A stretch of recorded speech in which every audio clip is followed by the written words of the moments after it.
My name's Rick Nelson, and I'm the coordinator for the SICOP program. Now, SICOP stands for the Snow and Ice Cooperative Program, and what we really are is AASHTOs Winter Maintenance Technical Service Program.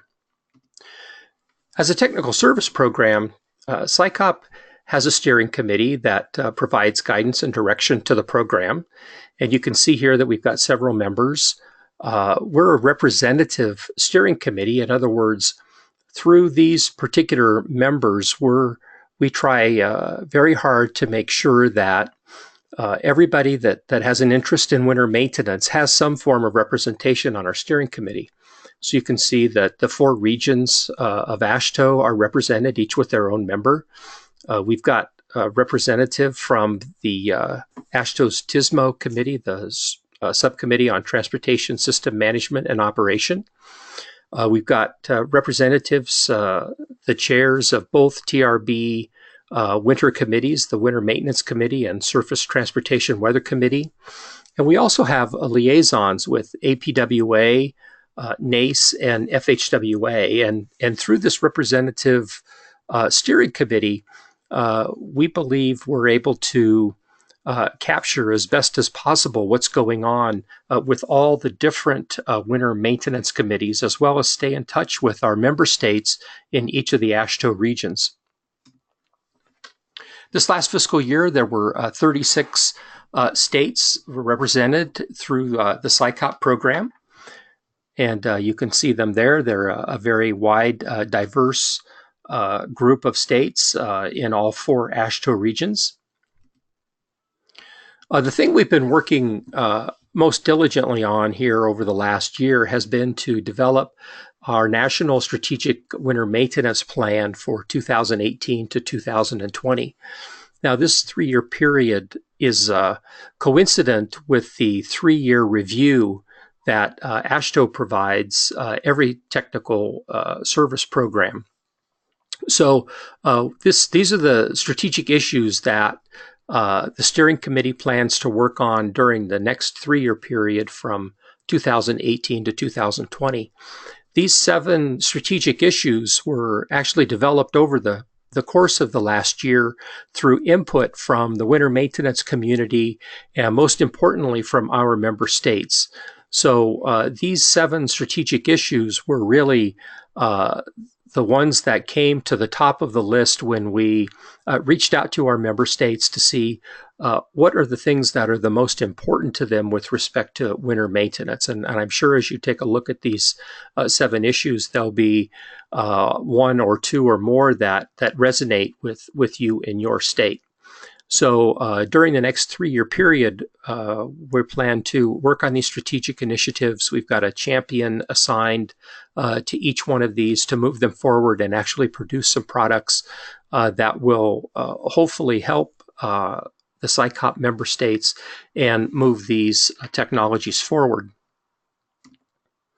One of the other things that we've been working on is through membership on a panel is this National Academy of Science study that's being prepared for NOAA and FHWA. This study looks at how is it best possible to advance social and behavioral science research through the weather enterprise. And this is something that I've come to really appreciate here over the last year of working on this project is that we can apply the best science, the best strategies, the best tactics to dealing with winter maintenance. But the motorists out there, the community that operate in our environment play a big role in fact, how our response is carried out. During one of the sessions, Steve Lund had an opportunity to make some remarks to the committee. And he really summed it up well in that, you know, we're providing the most accurate information to motorists, but yet they're still making some very ill-advised decisions. So why is that? Is that the message that we're giving? Is it how the message is received? I think understanding what makes the motorist tick will go a long ways towards helping us provide better mobility during the winter. The other thing we've done during this past year is created a Facebook presence, AASHTO SICOP. This endeavor into social media is used to push out news articles, interesting things that are happening in the world of winter maintenance, weather and response, equipment, facilities. It's an excellent opportunity or an excellent venue to share what's going on in the winter maintenance world and sort of stay in touch with what's happening in the news and what's happening with our fellow colleagues in the winter maintenance community. So I would encourage you, if you're out there on Facebook, wander over and take a look at AASHTOs SICOP. Give us a like and follow along with what's happening in the news. The other thing that we're just getting ready to launch is a podcast. This podcast is called SICOP Talks Winter Ops. And the idea here is that this would be a way for us to communicate things that are happening in the world of winter maintenance, interviews that we'll be doing with experts in the field to talk about all different kinds of aspects of winter maintenance. It could be research reports that have just come out and been published. It could be things like how to deal with equipment, budgets, personnel, strategies, tactics, new chemicals, new ways to use them. It'll be a very informative way to share information in kind of a short format. So, we're looking at broadcasts in the 20 to 30 minute range that won't take a tremendous time commitment to take a look at, but we'll also have the supporting infrastructure behind the scenes to help you. If you want to do more research, if you want to dive deeper into a particular topic, you'll be able to sort these things out through the SICOP Talks Winter Ops webpage. So we should be launching these series of podcasts here in the next month or so. So stay tuned, and hopefully you'll find them informative and a good way to share and promote information. Some of the other SICOP activities that we've been working on, of course, is co-sponsoring this Winter Maintenance Peer Exchange. This is a very important forum for sharing what's happening, for sharing best practices, for identifying gaps that need to be worked on.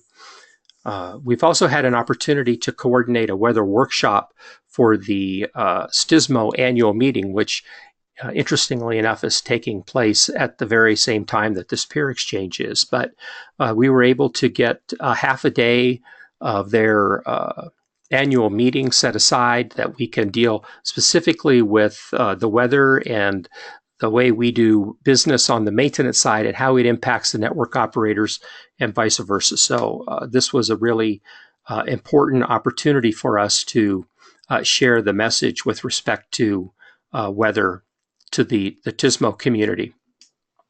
The SICOP Steering Committee also is very well represented on the NCHRP panel 1434, which is developing a guide for performance measures in snow and ice control operations. You'll remember that performance measures were one of the 7 strategic issues that are in our plan. So seeing this project move forward is very important for us. The other things that we're actively engaged with is coordination with the World Road Association's Winter Service Technical Committee, PIARC as it used to be called. I think this is a very important connection that we make between the U.S. and the international winter maintenance community. The opportunity to share techniques and research going both ways, I think, is very important to help us move our program forward here in the U.S. And lastly, the coordination with the Standing International Road Weather Commission, which is known as SERWIC. This basically is everything to do with weather and forecasting. It ties very nicely with the work that Aurora is doing. And we've got very good representation on this commission. This year, Wilf Nixon is president of the commission, and I'm serving as its secretary / webmaster. So it gives us a very good opportunity for first-hand reach into this work that's being done overseas. Again, for more information about SICOP and the Winter Maintenance Technical Service Program, you can contact me, Rick Nelson. I'm the SICOP coordinator. These are my contact information. Please feel free to text, call, or send me an email. Also, be advised that another good way to reach into the SICOP program is through your representative steering committee member, the one for each of the regions. So please feel free to engage them here at the Peer Exchange and throughout the year with respect to your needs and things that we can do to help you fulfill your winter maintenance mission. And with that, that concludes my briefing. Thank you very much for your attention, and I look forward to seeing you at the Peer Exchange.